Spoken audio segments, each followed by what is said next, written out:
आज की कहानी का नाम है अमीर बहू गरीब सास की कहानी। मोहन अपनी माँ सावित्री के साथ एक गांव में रहता था। मोहन के पिता का देहांत हो चुका था। सावित्री गांव के घरों में काम करने जाती थी। उसी से दोनों की गुजर बसर होती थी।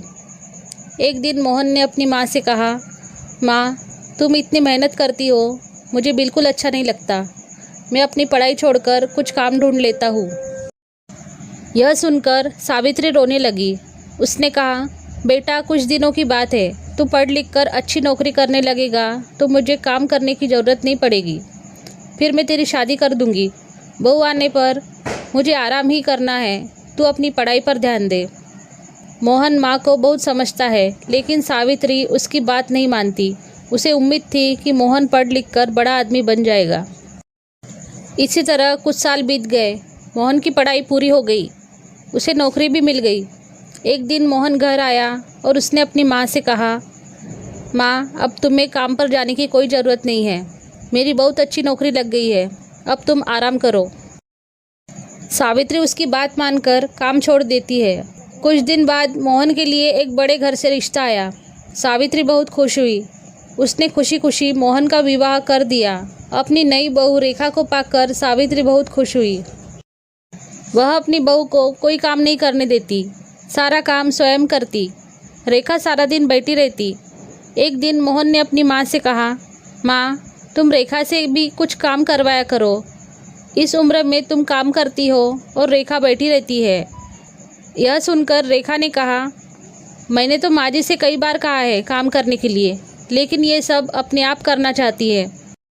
मोहन के कहने पर रेखा अगले दिन से सावित्री के साथ घर में काम करने लगी।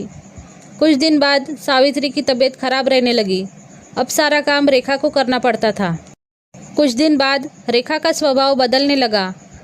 वह अब सावित्री से बात नहीं करती थी। एक दिन सावित्री ने पूछा, बहू, क्या बात है, तू मेरे से बात नहीं करती? तब रेखा ने कहा, आपको पता है मैं कितने बड़े घर से आई हूँ और कितनी पढ़ी लिखी हूँ। तुम लोगों ने मुझे नौकरानी बना दिया। यह सुनकर सावित्री ने कहा, बहू, कुछ दिन की बात है, मैं ठीक हो जाऊंगी। उसके बाद मैं सारा काम कर लूँगी, लेकिन अभी तो मैं बिस्तर से उठ भी नहीं पा रही हूँ। तब रेखा बोली, हाँ, यह सब बहाने हैं। मैं खूब समझती हूँ। मैंने काम करना शुरू किया तो आपने सारा काम मेरे ऊपर डाल दिया। यह कहकर रेखा अपने कमरे में चली गई। उस दिन उसने खाना भी नहीं बनाया। शाम को जब मोहन घर आया तब रेखा ने कहा, सुनो जी, मैं इतना काम नहीं कर सकती, इसलिए मैं अपने पिता के घर जा रही हूँ। तुम्हें अपनी माँ की सेवा करनी है तो करो, मुझसे यह सब नहीं होगा। यह सुनकर मोहन गुस्से से बोला, मैंने शादी अपनी माँ को आराम देने के लिए की थी।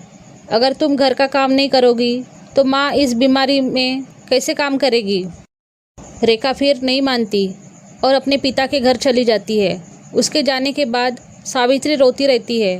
मोहन कहता है, माँ, तुम क्यों रो रही हो? उसका गुस्सा कम होगा तो वह आ जाएगी।